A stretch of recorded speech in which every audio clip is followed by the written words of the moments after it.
अब इस थ्योरम में हमने प्रूव करना है कि side A B is congruent to side A C, यानी ये वाली साइड और ये वाली साइड आपस में इक्वल हैं। ये चीज़ हमने साबित करके देनी है। एक लेफ़्ट साइड पे ट्रायंगल है ए बी डी और दूसरी ट्रायंगल है ए सी डी।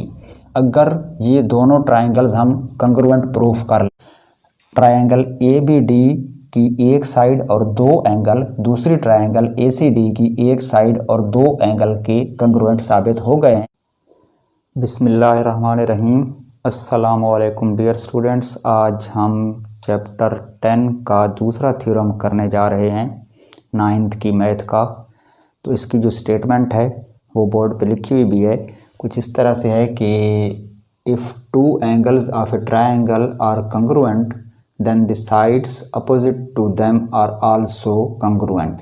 तो इसमें एक ट्रायंगल का जिक्र है और उसकी दो साइडों को कंग्रुएंट प्रूफ करना है, यानी ट्रायंगल की दो साइडें आपस में इक्वल होनी चाहिए। तो पहले हम इसकी फिगर ड्रा करते हैं और फिगर में ज़ाहिर है एक ट्रायंगल की बात की जा रही है, तो हम एक ट्रायंगल ड्रा करेंगे और ट्रायंगल इस तरह से ड्रा करेंगे कि उसकी दो साइडें जो हैं वो आपस में बज़ाहिर इक्वल हों, ताकि जो चीज़ हमने साबित करनी है वो फिगर में भी उसी तरह मौजूद हो। तो आइए फिगर ड्रा करते हैं। कुछ इस तरह की ट्रायंगल ड्रा कर लें। मैंने कोशिश की है कि इसकी ये जो दो साइड हैं ये वाली ये आपस में इक्वल हों। इसका नाम रख देते हैं ए बी और सी। तो ये एक ऐसी ट्रायंगल है जिसमें दो साइडें ए बी और ए सी देखने में इक्वल नज़र आ रही हैं। अच्छा, फिगर के बाद नेक्स्ट चीज़ जो थ्योरम में लिखते हैं वो हेडिंग होती है गिवन की। तो गिवन इस थ्योरम में इफ़ से लेकर देन तक, इफ़ और देन के दरमियान में स्टेटमेंट का जो हिस्सा है वो हम गिवन में लिखेंगे और देन के बाद वाला जो स्टेटमेंट का हिस्सा है वो हम टू प्रूव में लिखेंगे, यानी वो चीज़ प्रूव करनी है, साबित करके देनी है। तो गिवन में इसमें लिखा हुआ है कि if two angles of a triangle are congruent. एक तो ट्रायंगल है, ट्रायंगल का नाम लिख देंगे कि in triangle A B C. एक तो गिवन में ये ट्रायंगल है। उसके बाद वो कह रहा है कि टू एंगल्स, यानी इस ट्रायंगल के कोई से दो एंगल आर कंग्रुएंट। ट्रायंगल के अंदर टोटल 3 एंगल्स होते हैं। जिस तरह इस ट्रायंगल में एक एंगल ए है, एक बी है और एक सी है, 3 एंगल्स हैं। तो इनमें से जो दो एंगल हैं वो आपस में कंग्रुएंट हैं। तो हम वो एंगल ले लेते हैं, एंगल बी और एंगल सी। यानी यहाँ लिखेंगे कि angle B is congruent to angle C. यानी ये चीज़ उसने हमें बता दी है कि इस ट्रायंगल में दो ऐसे एंगल्स हैं जो आपस में एक दूसरे के इक्वल हैं। ये चीज़ तो हो गई गिवन में। उसके बाद नेक्स्ट हेडिंग है टू प्रूव। टू प्रूव में वो चीज़ लिखी जाती है जो साबित करके देना होती है, और यहाँ पर हमने साबित करना है कि the sides opposite to them are also congruent. वो साइडें जो उनके अपोजिट हैं। डेम से मुराद वो दो एंगल हैं जो हमने गिवन में लिखे थे। गिवन में हमने लिखे थे एंगल बी और एंगल सी। तो इन दो एंगल्स की जो अपोजिट साइड्स हैं वो भी कंग्रुएंट होंगी, ये हमने प्रूफ करना है। तो एंगल बी फिगर में देखें ये वाला है, इसकी अपोजिट साइड बनेगी, इसके सीधे सामने चले जाएं तो ये वाली साइड, यानी ए सी साइड अपोजिट है एंगल बी के। और दूसरा एंगल हमने सी लिखा था, एंगल सी के अपोजिट चलें तो साइड बन रही है A B.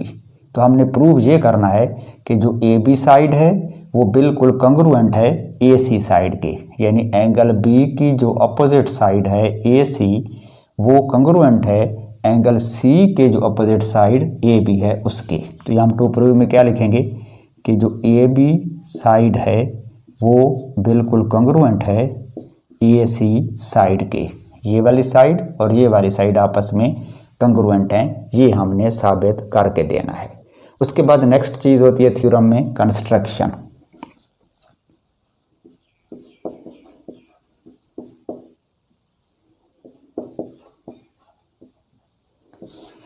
Construction her theorem का डिफरेंट होता है सिचुएशन के मुताबिक। फिगर में जो हम तरमीम या इजाफा करते हैं वो कंस्ट्रक्शन कहलाता है। इस थ्योरम के लिए जो कंस्ट्रक्शन है वो ये है कि इसमें उसने हमें दो एंगल बता दिए हैं कि आपस में कंग्रुएंट है, तीसरा एंगल इसका बच गया है। तो ट्राइंगल का जो तीसरा एंगल है उसका नाम ए है। हमने एक यहाँ से लाइन ड्रॉ करनी है वर्टेक्स ए से इस तरह से कि वो जो ये इसका तीसरा एंगल ए है इसको इक्वली डिवाइड कर दे। यानी हमने एंगल ए को बराबर हिस्सों में डिवाइड करना है ऐसे। तो एक लाइन ड्रॉ करेंगे जो एंगल ए को दो इक्वल पार्ट्स में डिवाइड कर दे और इस पॉइंट का नाम आप डी रख दें। तो ए डी हमने एक ऐसी लाइन ड्रॉ की है जिसने एंगल ए को बाइसेक्ट कर दिया। तो कंस्ट्रक्शन में हम लिखेंगे कि ड्रॉ बाइसेक्टर ऑफ एंगल ए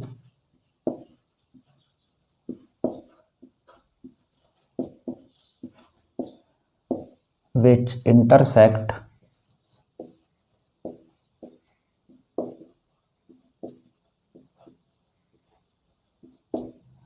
जो इसकी बॉटम लाइन थी ट्राइंगल की B C at point D,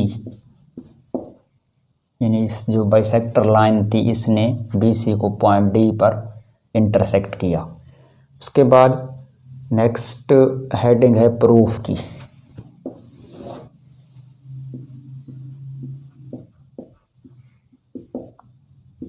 और इसमें इसके दो कॉलम होते हैं, एक में स्टेटमेंट्स लिखते हैं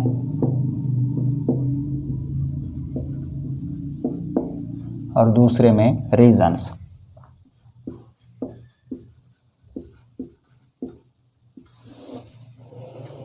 अब इस थ्योरम में हमने प्रूफ करना है कि side A B is congruent to side A C, यानी ये वाली साइड और ये वाली साइड आपस में इक्वल हैं। ये चीज़ हमने साबित करके देनी है।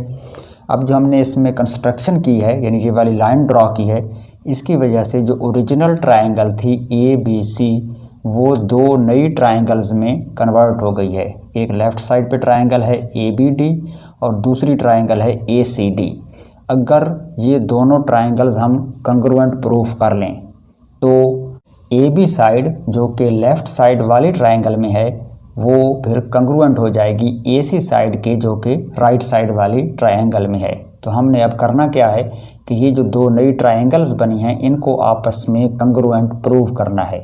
तो हम इन दोनों ट्राइंगल्स की कॉरेस्पॉन्डेंस लेते हैं। यहाँ हम लिखेंगे in triangle A B D, left side वाली ट्राइंगल का नाम है ए बी डी और इसका नाम होगा ए सी डी, यानी इसकी कॉरेस्पॉन्डेंस लेंगे ट्राइंगल ए सी डी। तो इन दो ट्राइंगल्स को अब हमने कंग्रुएंट प्रूव करना है। दो ट्राइंगल्स को कंग्रुएंट प्रूव करने के लिए हमारे पास जो रूल है वो कहलाता है एस ए एस पास्टुलेट। लेकिन उस एस ए एस पास्टुलेट के अलावा भी हम थ्योरम नंबर 1 में पढ़ चुके हैं कि अगर दो ट्राइंगल्स की कॉरेस्पॉन्डेंस में एक ट्राइंगल के दो एंगल और एक साइड दूसरी ट्राइंगल की कॉरेस्पॉन्डिंग दो एंगल्स और एक साइड के कंग्रुएंट हों तब भी ट्राइंगल्स आपस में कंग्रुएंट हो जाती हैं। तो अब हम उस रूल की मदद से इन दो ट्राइंगल्स को कंग्रुएंट प्रूव करेंगे। इन दोनों ट्राइंगल्स में एक साइड है ए डी, ए डी एक साइड है जो कि ट्राइंगल ए बी डी के अंदर है। यानी अगर हम ट्राइंगल ए सी डी को थोड़ी देर के लिए भूल जाएं और सिर्फ इस ट्राइंगल पर गौर करें तो जो ट्राइंगल ए बी डी है इसके अंदर ये ए डी लाइन या ए डी साइड मौजूद है और इसको हमने कंस्ट्रक्शन में खुद ड्रा ही किया था। तो ये इस लेफ़्ट साइड वाली ट्राइंगल का हिस्सा है।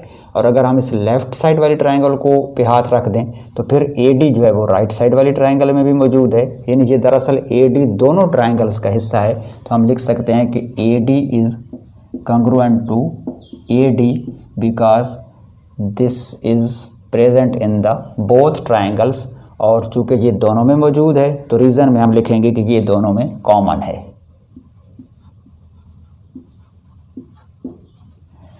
अच्छा,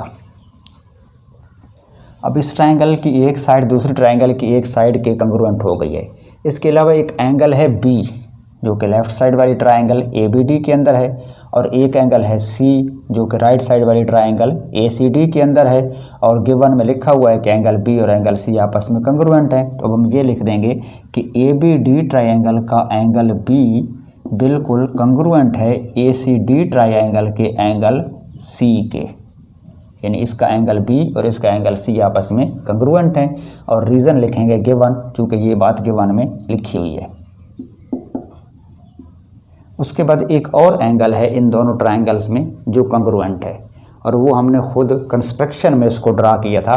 कंस्ट्रक्शन में हमने एंगल ए का बाइसेक्टर ड्रा किया था, यानी एंगल ए पर जो दो नए एंगल बने थे, यानी एंगल ए को हमने दो इक्वल एंगल्स में डिवाइड किया था।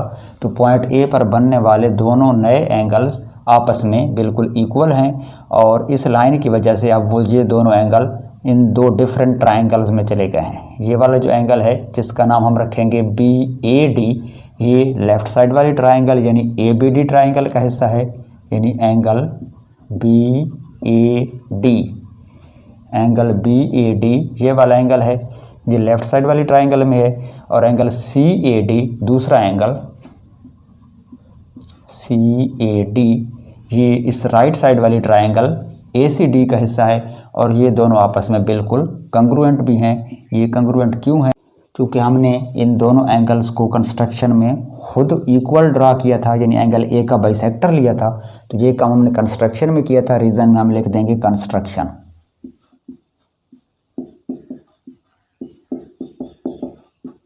अब ट्रायंगल ए बी डी की एक साइड और दो एंगल दूसरी ट्रायंगल ए सी डी की एक साइड और दो एंगल के कंग्रुएंट साबित हो गए हैं। तो इसका मतलब ये है कि ये दोनों ट्रायंगल्स आपस में कंग्रुएंट हैं। तो यहाँ पर लिखेंगे triangle A B D is congruent to the triangle A C D.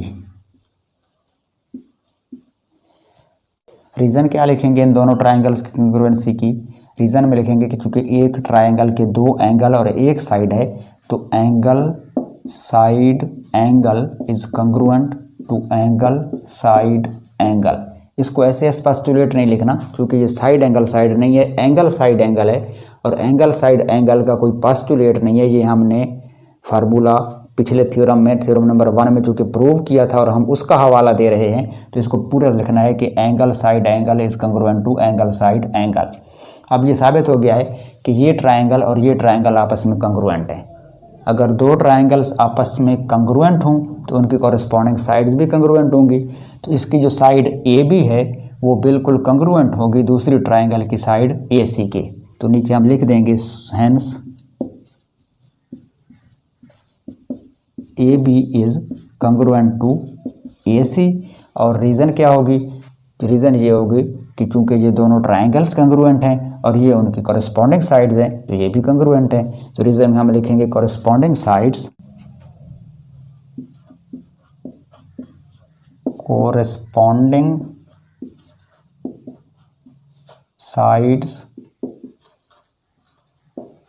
Of congruent triangle.